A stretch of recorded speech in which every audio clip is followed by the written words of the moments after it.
போராட்டங்கள் கிளர்ச்சிகளில் மாணவர்கள் பங்கேற்பதை தடை செய்ய எதிர்ப்பு கிளம்பியது. இந்த எதிர்ப்பை அடுத்து உத்தரவை தமிழக அரசு திரும்ப பெற்றிருக்கிறது. தமிழ்நாட்டு அரசியல்ல இதுவரைக்கும் யாருமே செய்ய துணியாத ஒரு காரியத்தை முதலமைச்சர் விஜய் தலைமையிலான தாவேக அரசு ரகசியமா செஞ்சிருக்காங்க. ஆனால் அதை விட அதிர்ச்சியான விஷயம் என்ன தெரியுமா? அந்த ரகசியம் வெளியாகி ஒட்டுமொத்த தமிழ்நாடும் கொந்தளிச்ச அடுத்த 48 மணி நேரத்தில் தாவேக அரசு எடுத்த அந்த ஒரு முடிவு இப்போ அவங்களோட ஒட்டுமொத்த அரசியல் எதிர்காலத்தையே கேள்விக்குறியாக்கி இருக்கு. அப்படி என்னதான் பண்ணார் விஜய்?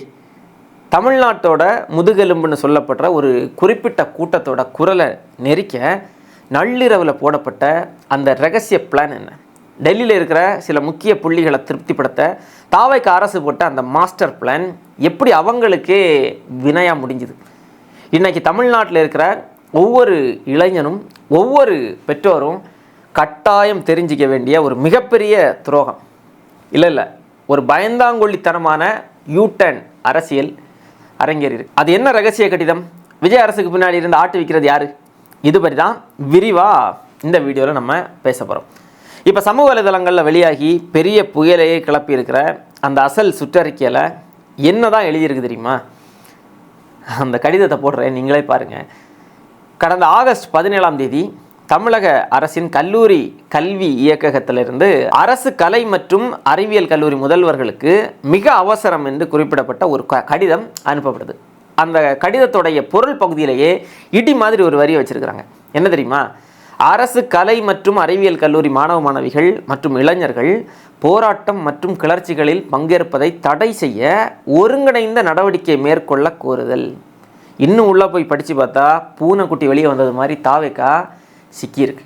இடதுசாரி கட்சிகள் மற்றும் தமிழ்நாடு காக்ரோச் ஜனதா கட்சி நடத்தும் போராட்டங்களில் மாணவ மாணவிகள் மற்றும் இளைஞர்கள் பங்கேற்பதை தடுக்கும் வகையில் பள்ளிக்கல்வி, உயர்கல்வி, காவல்துறை மற்றும் மாவட்ட நிர்வாகம் ஆகிய துறைகளுக்கிடையே துறை இடைத்தொடர்பு மற்றும் ஒருங்கிணைந்த கூட்டு நடவடிக்கை மேற்கொள்ள வேணும்னு ரொம்பவே கண்டிப்பாக மிரட்டுற தோனியில் சொல்லியிருக்கிறாங்க. அதாவது மாணவர்கள் போராட்டத்துக்கு போனால் அவங்கள போலீஸை வச்சும் மாவட்ட நிர்வாகத்தை வச்சும் ஒடுக்கணும்னு காட்டமாக சொல்லியிருக்கிறாங்க.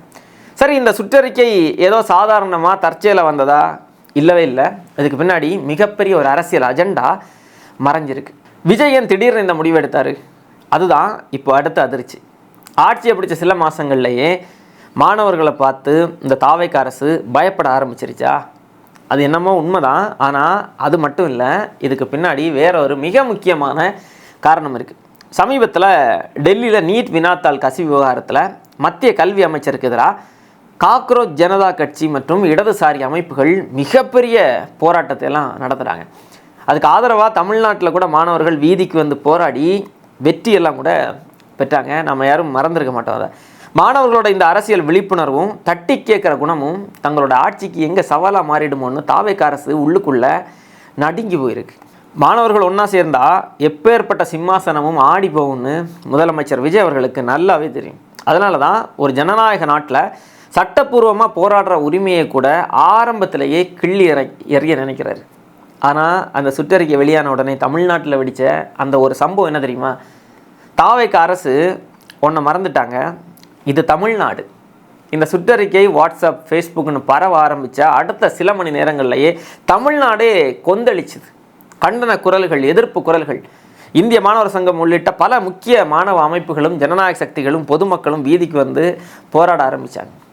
மாணவர்கள் என்பதற்காக எங்களுடைய அடிப்படை ஜனநாயக உரிமைகளை பறிக்க முடியாது, மாணவர்களுடைய அரசியல் பங்கேற்பை கண்காணித்து ஒடுக்கிறதையெல்லாம் ஏற்கவே முடியாதுன்னு சொல்லி கல்லூரி முன்னாடி முழக்கங்கள் எல்லாம் எழுப்பப்பட்டுச்சு. மாற்றத்தை தருவோம்னு சொல்லி ஆட்சிக்கு வந்த விஜய் அரசு வந்த உடனே மாணவர்களை ஒடுக்க பார்க்குதுன்னு பொதுமக்கள் மத்தியிலையும் சமூக வலைதளங்கள்லையும் கடுமையான கண்டன பதிவுகள் எல்லாம் குவிய தொடங்குச்சு. மாணவர்கள் வீதிக்கு வந்த உடனே கோட்டையில் இருந்த அதிகாரிகளுக்கு கைகள் எல்லாம் நடுங்க ஆரம்பிச்சிருச்சு. இதை இப்படியே விட்டால் சரிப்பட்டு வராதுன்னு விஜய் அரசு எடுத்த அந்த அடுத்த ஓட்டப்பந்தய முடிவு என்ன தெரியுமா? மாணவர்களோட இந்த அசுர வேக எதிர்ப்பை தாவேக அரசு கொஞ்சமும் எதிர்பார்க்கலை.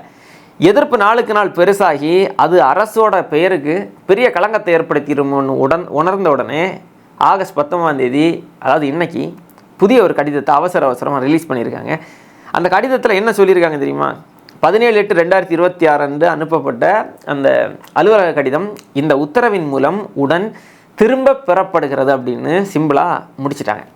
வெறும் 2 நாளில் ஒரு அரசாங்கம் பயந்து பின்வாங்குதுன்னா அதுக்கு பின்னாடி இருக்கிற முக்கியமான காரணம் என்ன? கொள்கை பிடிப்பாலையா? கண்டிப்பாக இல்லை. இந்த போராட்டம் இன்னும் பெருசானா அது தாவேக அரசோட அடித்தளத்தையே ஆட்டி பார்த்துருங்கிறது நல்லாவே தெரியும். அந்த மரண பயம்தான். இங்கே தான் தாவேக அரசு யாருக்கு வேலை பார்க்குது அப்படிங்கிற அந்த முகமுடி கிழியுது. அந்த அதிர்ச்சியான டெல்லி கனெக்ஷன் இங்கே தான் அம்பலப்படுது. இந்த சுற்றறிக்கையில் குறிப்பாக இடதுசாரி கட்சிகள் மற்றும் காக்ரோச் ஜனதா கட்சி நடத்தும் போராட்டங்களை மட்டும்தான் டார்கெட் பண்ணியிருக்கிறாங்க. ஏன் மத்திய பாஜக அரசுக்கு எதிராக நீட் தேர்வுக்கு எதிராக போராடுற இந்த அமைப்புகள் இவங்களை மட்டும் விஜய் அரசு குறிவைக்கணும்? இதை வச்சு தான் இப்போ எதிர்க்கட்சிகளும் பொதுமக்களும் இந்த அரசை நோக்கி மிகப்பெரிய ஒரு கேள்வியை முன்வைக்கிறாங்க. தாவேக அரசு மறைமுகமாக பாஜகவோட பி டீமாக வேலை செய்யுதா? மத்திய அரசுக்கு எதிராக தமிழ்நாட்டில் எழுற மாணவர் எழுச்சியை ஒடுக்கி டெல்லியில் இருக்கிற அதிகார வர்க்கத்தை திருப்திப்படுத்த முதலமைச்சர் விஜய் முயற்சி செய்கிறாரா என்கிற சந்தேகம் தான் இப்போது மக்கள் மத்தியில் ஆழமாக எழுந்திருக்கு. இல்லைன்னா குறிப்பிட்ட சில கட்சிகளின் போராட்டத்தை மட்டும் ஏன் தடுக்கணும்? இதே விஜய் அவர்கள் அன்னைக்கு என்ன பேசினார், இன்னைக்கு என்ன செய்கிறார்? முதலமைச்சர் விஜய் அவர்களே, உங்ககிட்ட ஒரு கேள்வி. மாணவர்கள் ஏன் போராடக்கூடாது? தமிழ்நாட்டின் வரலாறே மாணவர் போராட்டத்தால் தானே உருவானது. இந்தி திணிப்புக்கு எதிராக மாணவர்கள் போராடலை அப்படின்னா தமிழ்நாடு இன்றைக்கு இருந்திருக்கக்கூடிய அந்த நிலைக்கு வந்திருக்குமா? ஏன் நீங்கள் அரசியலுக்கு வர்றதுக்கு அடித்தளமாக இருந்ததே இந்த மாணவர்களோட எழுச்சி தானே. அதை விட முக்கியமாக 2017 ஜல்லிக்கட்டு போராட்டம் மெரினால ஒட்டுமொத்த தமிழ்நாட்டு மாணவர்களும் இளைஞர்களும் ஒன்று திரண்டு போராட்டினப்போ இதே விஜய் அவர்கள் நள்ளிரவில் முகத்தை மூடிக்கிட்டு வந்து மாணவர்களோட கை கோர்த்து ஆதரவு தெரிவிச்சிங்கல்ல. அன்னைக்கு மாணவர்கள் போராட்டம் சரின்னா இன்னைக்கு மாணவர்கள் போராடுறதும் சரிதானே. இது மட்டும் எப்படி தப்பாகும்? அன்னைக்கு போராட்டம் உங்களுக்கு அரசியல் லாபம், இன்னைக்கு நீங்கள் சிஎம் சீட்டில் உட்கார்ந்த உடனே அது உங்களுக்கு கிளர்ச்சியாக தெரியுது இல்லையா? அது மட்டும் இல்லை, சமீபத்தில் டெல்லியில் மாணவர்கள் தங்களோட கல்வி உரிமைக்காக நடத்திய அந்த வீரம் செறிந்த போராட்டங்கள் எல்லாத்தையுமே நம்ம பார்த்தோம். மாணவர்கள் என்பவர்கள் வெறும் ஓட்டு போடும் இயந்திரங்கள் இல்லை, அவர்கள் இந்த சமூகத்தினுடைய விழிப்புணர்வு மிக்க குடிமக்கள் என்பதை இந்த அரசு புரிஞ்சிக்கணும். ஆனால் முதலமைச்சர் நாற்காலி ஒருத்தருடைய பழைய கொள்கைகள் எல்லாம் எப்படி அப்படியே மறக்கடிச்சிருது பார்த்தீங்களா? இப்போ புரியுதா? தமிழ்நாட்டில் நீட் தேர்வுக்கு எதிராக மாணவர்கள் நடத்திய அந்த போராட்டத்தை தாவேக அரசு ஏன் அடக்கி ஒடுக்கிச்சு அப்படின்னு கடைசியில் நம்ம கேட்க நினைக்கிறது இவ்வளவுதான். தாவேக அரசினுடைய கொள்கையின் உறுதித்தன்மையா? ஆரம்பத்தில் சிங்கம் மாதிரி சீறி பாய்ஞ்சி அடக்குமுறை உத்தரவு போடுறது, அப்புறம் மக்கள் எதிர்ப்பு தெரிவித்ததுமே பயந்து போய் பின்வாங்கிறது. ஒரு அரசாங்கம் ஒரு கொள்கை முடிவு எடுக்குதுன்னா அதில் தீர்க்கமான பார்வையோடு இருக்கணும், உறுதியான நிலைப்பாட்டோடு இருக்கணும். எடுத்த முடிவை 2 நாளில் மாற்றுறீங்கன்னா ஒன்றும் உங்ககிட்ட முறையான திட்டமிடல் இல்லை, இல்லைன்னா நீங்கள் ஒரு பயந்தாங்கொல்லி அரசு. அதை நீங்கள் ஒத்துக்கோங்க. எடுத்த உடனே பின்வாங்கிறதுக்கு பெயர் நிர்வாகத்திறன் அல்ல. பயம் ஒரு மாநிலத்தை ஆளக்கூடிய முதலமைச்சருக்கு இருக்கக்கூடாது. இந்த அளவுக்கு பயந்தாங்கொல்லித்தனம் எல்லாம் ஒரு முதலமைச்சருக்கு அழகில்லை. மக்களாட்சியில் போராட்டங்கள் தான் அரசை நல்வழிப்படுத்தும். அதை முடக்க நினைச்சிங்கன்னா அது எத்தகைய பலம் வாய்ந்த அரசாக இருந்தாலும் வரலாறு அவர்களை மன்னிக்காது, தூக்கி வீசிடும். ஆட்சிக்கு வர்றதுக்கு முன்னாடி கருத்து சுதந்திரம், ஜனநாயகம் எல்லாத்தையும் பேசினாங்க. கடந்த திமுக ஆட்சியில் போராட்டங்கள் எப்போதெல்லாம் ஒடுக்கப்படுகிறதோ அப்போதெல்லாம் அதுக்கு எதிராக கடுமையான கண்டனங்களை தாவேகா பதிவு செஞ்சாங்க. நாங்கள் ஆட்சிக்கு வந்தோன்னா மாற்று இப்படியெல்லாம் இருக்காது, நாங்கள் தூய சக்தின்னு சொன்னாங்க.